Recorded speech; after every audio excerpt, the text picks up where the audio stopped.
Hallo, hallo, hallo, hallo.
Ich glaube, es sollte einfach so versteckt sein.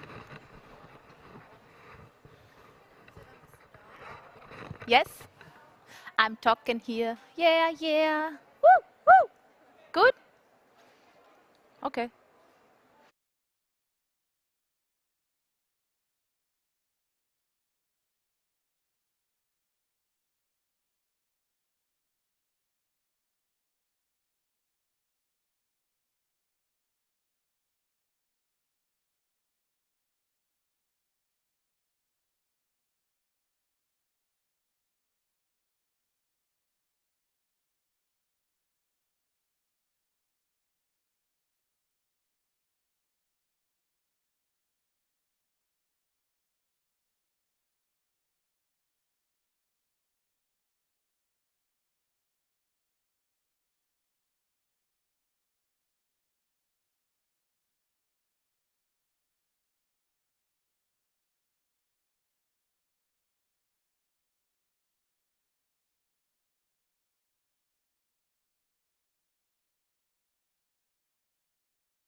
Achso.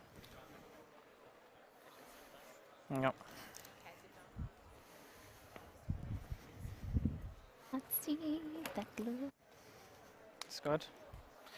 Alles geklappt.